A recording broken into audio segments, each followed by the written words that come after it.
우리는 이런 질문을 보통 하게 됩니다. 아니, 좋습니다. 하나님 그렇게 선하시고 좋으신 분이라면, 근데 우리 삶에서 하나님께서 늘 선하시고 좋으신 것만 보여주는 건 아닌 것 같아요. 항상 생각해보면 하나님께서 이 우리 삶에서 고통도 허락하시는 것 같아요. 삶에서 어려운 부분이 있잖아요. 이건 하나님께서 우리를 사랑하시고 우리를 돌보시려고 하는데도 불구하고 마귀가 우리에게 고통을 주기 때문에 하나님께서도 어쩔 수 없는 건가요?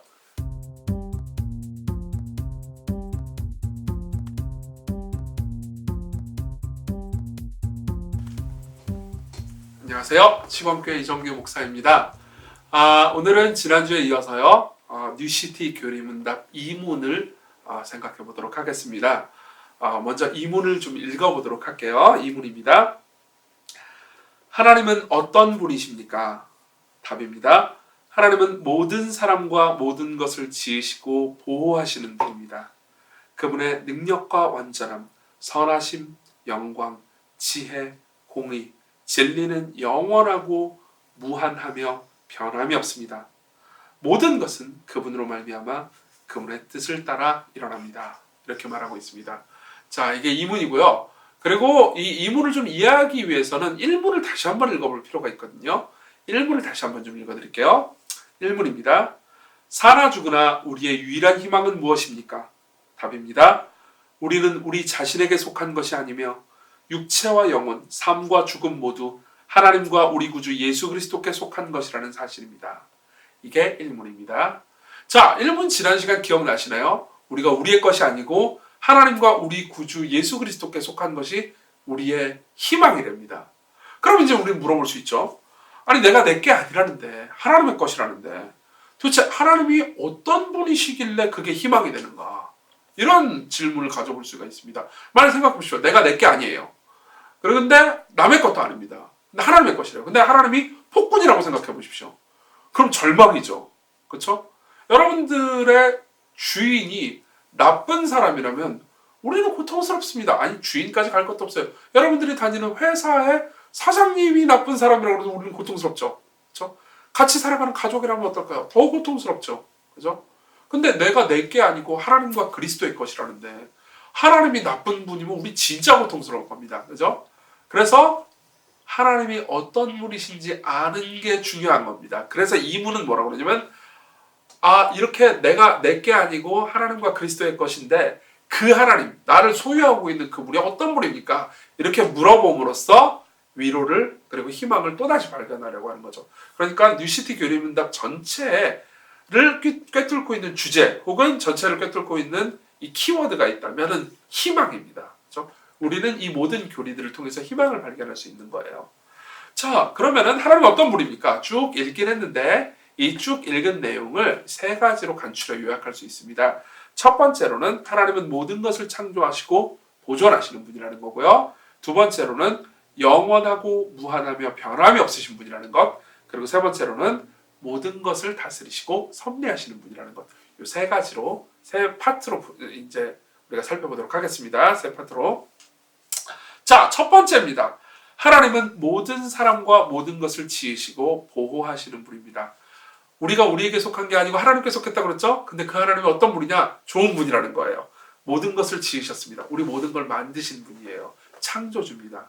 그리고 창조하셨을 뿐만 아니라 계속 우리를 보호하고 계세요. 우리가 지금 생명을 누리고 있는 것, 우리가 계속 삶을 살아가고 있는 것, 그리고 죽는 날까지 우리가 이 경험하고 있는 모든 것, 받는 모든 것이 다 하나님으로부터 왔습니다. 우리가 먹을 음식들, 마실 물, 입고 있는 옷, 거주하는 집, 그리고 인간관계, 문화, 이 모든 것들이 선하신 하나님께서 우리를 위해서 만드셔서 우리에게 조건 없이 선물로 주신 것들이에요. 그럼 하나님 선하신 분이라는 생각이 들죠? 자, 다시 한번 우리가 우리의 것이 아니고 하나님의 것이라는 게 우리에게 어떤 희망, 어떤 위로가 되는지 생각을 해봅시다. 제가 이제 이 아이패드를 들고 있어요. 생각해 보십시오. 이 아이패드는 누구의 것입니까? 이 아이패드를 문명을 전혀 경험하지 못한 사람, 예를 들면 부시맨 같은 사람들이 이 아이패드를 가지고 있다고 해봅시다. 이게 부시맨의 소유예요. 이거 어떻게 쓸 줄 아무것도 모릅니다. 그럼 어떻게 할까요? 이거는 망치로 써먹을 수도 있습니다. 이거는 막 못을 쾅쾅 박을 수도 있죠. 그럼 못이 박힐까요? 박히긴 하겠죠. 그렇지만 아이패드가 상하겠죠. 그렇죠? 이 아이패드가 부시맨의 것이다. 그러면은 아이패드 입장에서는 안 행복하겠죠. 이 아이패드가 아이패드의 것이라고 합시다. 그럼 뭘 할 수 있죠? 아무것도 할 수 없습니다. 그냥 덩그러니 있을 뿐이죠. 근데 이 기계가요, 그렇죠? 이 기계를 만든 사람의 것이라고 생각해 봅시다. 뭐 스티브 잡스가 이걸 소유하고 있다고 생각해 보세요. 스티브 잡스가 이걸 소유하고 있습니다. 그럼 어떨까요? 이 모든 아이패드의 기능이 제대로 돌아가기 시작할 겁니다. 이걸로 뭐 앱을 깔 수도 있고요, 뭐 게임을 할 수도 있고요, 여러 가지 워드 프로세서를 깔아가지고 뭐 쓸 수도 있고요. 그리고 이게 고장나면 어떻게 될까요? 고쳐줄 수 있죠. 왜요? 만든 사람이니까요. 마찬가지입니다. 우리가 다른 사람의 것이라거나 혹은 우리가 우리의 것이라는 것은 우리에게 희망이 되지 않습니다. 우리를 만드신 분의 것이라는 것, 이게 우리에게 희망이 되죠. 우리를 만드신 분께 우리 자신이 의탁될 때, 우리가 그분을 믿고 신뢰할 때, 우리가 이 영적으로든 외적으로든 병들고 고통스러울 때 우리를 치료하실 수 있게 됩니다. 왜냐하면 그분이 우리의 창조주시니까요. 그리고 우리가 그분의 손에 의탁될 때, 다시 말하면 그분을 신뢰하고 그분을 따를 때, 그분을 믿을 때 우리는 우리의 진정한 기능이 작동한다는 걸 알 수 있게 되죠. 우리는 기도할 수도 있게 되고요. 우리는 찬송할 수도 있고 예배할 수도 있게 되고요. 그리고 누군가를 도울 수도 있게 됩니다. 인간 영혼의 진정한 기능이 움직이기 시작하는 거죠. 하나님께 우리의 삶을 의탁하지 않으면 우리는 이러한 기능을 발휘할 수 없습니다. 도리어 많은 사람들이 그렇듯 허망한 꿈, 허망한 세상 것들을 쫓아가지고 이렇게 뭐라고 해야 될까요? 무의미하게 살 수밖에 없는 거죠. 그렇기 때문에 우리를 소유하신 그 하나님이 모든 사람과 모든 것을 지으시고 보호하시는 분이라는 사실은 우리에게 희망이 될 수 있습니다. 자, 두 번째로는 그분이 영원하고 무한하며 변함이 없으신 분이라는 겁니다. 자, 이 부분은 조금 더 읽어드릴게요. 그분의 능력과 완전함, 선하심, 영광, 지혜, 공의, 진리는 영원하고 무한하며 변함이 없다고 말합니다. 자, 능력, 완전함, 선하심, 영광, 지혜, 공의, 진리, 이 모든 것들은 굉장히 아름다운 것들입니다. 우리가 즐거워할 만한 하나님의 속성들이죠. 그분이 선하시기 때문에 우리는 하나님을 즐거워할 수 있습니다. 그분이 영광스러운 분이기 때문에 그분이 옳을 뿐만 아니라 우리는 그분이 아름답다고까지 말할 수가 있습니다. 우리가 이 땅에서 살면서 그리고 죽는 날까지 진짜 누릴 수 있는 가장 큰 즐거움은 하나님을 아는 것입니다. 예를 한번 들어볼까요? 우리가 천국 가서 누릴 즐거움은 절대로 천국 가서 무슨 뭐 고통이 없고 뭐 거기도 먹을 게 많고 그냥 평안하게 아무 걱정 없이 살 수 있는 것. 그렇죠? 이게 천국의 즐거움이 아닙니다. 천국의 진짜 즐거움은 하나님이 거기 있다는 거죠. 하나님과 더불어 교제를 누릴 수 있다는 겁니다. 이게 신앙에서 누릴 수 있는 우리의 가장 큰 즐거움입니다. 그래서 어떤 청교도는 만일 지옥에 하나님이 계시다면 지옥이 내 천국이다, 이렇게 말하기도 했습니다. 실제로 존 파이퍼라는 목사님은 이런 말씀을 합니다. 제가 읽어드릴게요. 누구도 불행한 하나님과 영원이라는 시간을 보내고 싶어 하지는 않을 것입니다. 만일 하나님께서 불행하신 분이라면 복음의 목적 역시 행복일 수 없다는 것이고, 따라서 결국 기쁜 소식인 복음도 없다는 것이죠. 그러나 사실 예수님께서는 우리에게 내 주인의 즐거움에 참여할지어다 라고 말씀하시면서 행복한 하나님과 영원의 시간을 보내도록 초청하십니다 라고 말합니다. 다시 좀 설명을 해볼게요. 만일 여러분들이 만나는 식당의 종업원이라든가 택시 운전사라든가 뭐 보험 설계사, 이런 분들이 그렇죠? 좋은 분이 아니다, 그러면은 잠깐 괴롭고 말 겁니다. 그렇죠? 이런 분들이 영광스러운 분들이 아니다, 아름다운 분들이 아니다, 그러면 잠깐 뭐 안 좋고 말겠죠. 근데 하나님이 그렇지 않다, 그럼 우리는 영원히 고통을 당하게 될 겁니다. 그렇죠? 우리가 받는 구원의 핵심은 단순히 천국이라는 장소에 가는 것이 아닙니다. 하나님과 영원을 보내는 거죠. 근데 그 하나님께서 어떤 분이냐면은 선하시고 완전하시고 영광스럽고 지혜롭고 공의롭고 옳은 분이라는 사실이, 이게 얼마나 좋은지 모릅니다. 이 모든 즐거움을 하나님께서는 어떻게 가지고 계시냐면 영원하고 무한하고 변함없으신 분으로 가지고 계십니다. 하나님의 선하심을 우리는 어느 시기에만 누리는 것이 아니고 영원히 누릴 거예요. 하나님의 선하심을 조금만 누리는 것이 아니고 무한하게 누릴 겁니다. 예를 들면 이런 거예요. 하나님의 무한성을 잘 한번 생각해 봅시다. 우리는 예를 들면 빵을 한 번 먹는다고 합시다. 배가 너무 고픈데 빵을 먹으면 어떻죠? 기분이 좋지요. 2개 먹으면 더 좋죠. 3개 먹으면 더 좋은가? 어쨌든 그렇죠? 더 좋죠. 그러다가 뭐 4개, 5개 이렇게 먹는다고 합시다. 그럼 어떻게 되죠? 고통스러워지죠. 그렇죠? 우리가 누리는 모든 것들은 질리기 마련입니다. 그렇죠? 우리가 누리는 모든 것들은 한계가 있기 마련이에요.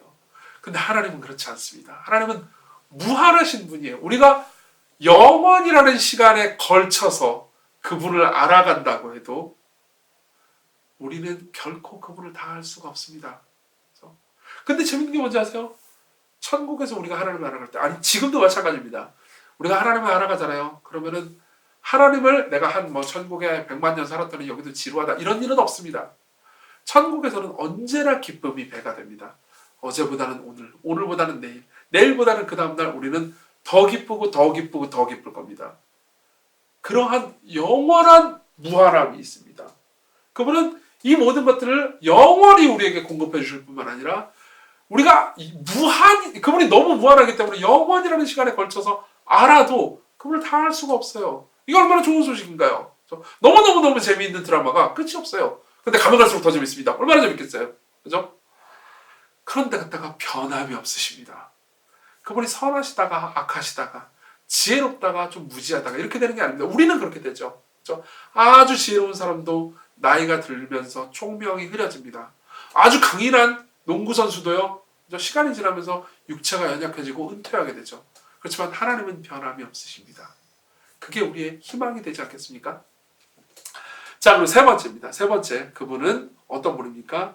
모든 것을 다스리시고 섭리하시는 분이십니다. 이 부분도 이문의 마지막 부분 읽어드릴게요. 모든 것은 그분으로 말미암아 그분의 뜻을 따라 일어납니다. 그렇죠? 자, 이것도 생각해 봅시다. 우리는 이런 질문을 보통 하게 됩니다. 아니, 좋습니다. 하나님 그렇게 선하시고 좋으신 분이라면 근데 우리 삶에서 하나님께서 늘 선하시고 좋으신 것만 보여주는 건 아닌 것 같아요. 항상 생각해 보면 하나님께서 우리 삶에서 고통도 허락하시는 것 같아요. 삶에서 어려운 부분이 있잖아요. 이건 하나님께서 우리를 사랑하시고 우리를 돌보시려고 하는데도 불구하고 마귀가 우리에게 고통을 주기 때문에 하나님께서도 어쩔 수 없는 건가요? 이런 생각이 들 수도 있습니다. 하지만 그렇지 않습니다. 결국 마귀의 활동도 하나님의 주권 하에서 일어날 뿐입니다. 나중에 욥기를 한번 살펴보십시오. 그렇죠? 그럼 우리는 물어볼 수 있습니다. 왜 하나님께서? 그렇죠? 근데 이걸 역으로 한번 생각해 봅시다. 성경은요, 모든 것, 정말 모든 일이 하나님의 주권과 돌보심, 그분이 다스리시는 이 권세 안에서 일어난다고 말합니다. 예컨대 시편 115편 3편은 이렇게 말합니다. 오직 우리 하나님은 하늘에 계셔서 원하시는 모든 것을 행하셨다고요. 로마서 11장 36절은 이렇게 말합니다. 이는 만물이 주에게서 나오고 주로 말미암고 주에게로 돌아갑니다. 그에게 영광이 세세에 있을지어다. 이렇게 말합니다. 자, 모든 것은 하나님이 다스리시는 겁니다. 그러면 우린 이런 것들을 물어볼 수 있습니다. 왜요? 선하신다는데 왜 고통도 주시는 거죠? 거기에 대한 답은 이겁니다. 우리는 고통의 간단한 단순한 답은 알지 못합니다. 하지만 그런 고통을 때로 우리에게 허락하시는 하나님이 선하시다라는 것은 알 수가 있습니다. 그러면은 역전이 있을 수 있겠죠. 지금 당장 고통이 있어도 하나님께서 그걸 언젠가 바꾸실 수 있습니다. 그리고 더 낮게 그분의 뜻대로 고통을 우리가 하나님 보시기에 우리에게 가장 좋은 방식으로 사용하실 수 있습니다. 그렇죠? 많은 사람들이 고통의 의미를 저한테 물어봅니다. 정말 많은 사람들이 하나님이 선하시다면 왜 고통을 주시는 거죠? 왜 때로는 우리가 어려운 일들이 있는 거죠? 이렇게 물어보곤 합니다. 그럼 저는 단답형으로 바로 대답해 줄 수 없습니다. 당신에게 무슨 뜻이 있기 때문에 하나님께서 당신에게 어떠한 이 목적이 있기 때문에 당신에게 고통을 허락하시는 겁니다. 이렇게 단답형으로 말해줄 수 없어요. 저도 모르니까요. 사실 욥도 고통을 당했지만 하나님께서는 끝까지 욥이 왜 고통당했는지 가르쳐주지 않으셨습니다. 그렇지만 무엇이 답이 아닌지는 알 수 있습니다. 무엇이 답이 아닐까요? 우리를 안 사랑해서 이건 답이 아닙니다. 왜 그럴까요? 예수 그리스도를 생각해 보십시오. 그분은 사람이신 동시에 하나님이십니다. 근데 그분은 고통을 당하셨어요. 만일 우리를 안 사랑하시는 분이라고 생각해 봅시다. 하나님은 우리를 안 사랑하시는 분이에요. 그러면은 그분이 우리를 구원하시기 위해서 친히 고통을 당하신 게 이해가 될까요? 아니요, 그건 모순입니다. 그럴 리가 없습니다. 그렇죠? 우리를 안 사랑하는데 왜 자기 자신이, 그것도 자기 자신의 영원한 아들인 하나님의 아들 예수 그리스도를 고통으로 밀어놨습니까? 그리고 그분이 고통당함으로써 우리가 구원받도록 계획하셨을까요? 그죠? 무엇이 답이 아닌지는 분명하죠. 우리를 안 사랑해서 이건 답이 아닙니다. 그분이 우리를 사랑하시고, 그리고 우리의 선한 일과 때로는 죄 짓는 일, 우리에게 벌어지는 좋은 일뿐만 아니라 나쁜 일까지도 모든 것이 합력해서 우리에게 선을 이루도록 하십니다. 이게 우리가 얻을 수 있는 희망입니다. 자, 여기까지 우리가 2문을 살펴봤고요. 다음 주에 우리는 3문을 생각해 보도록 하겠습니다. 감사합니다.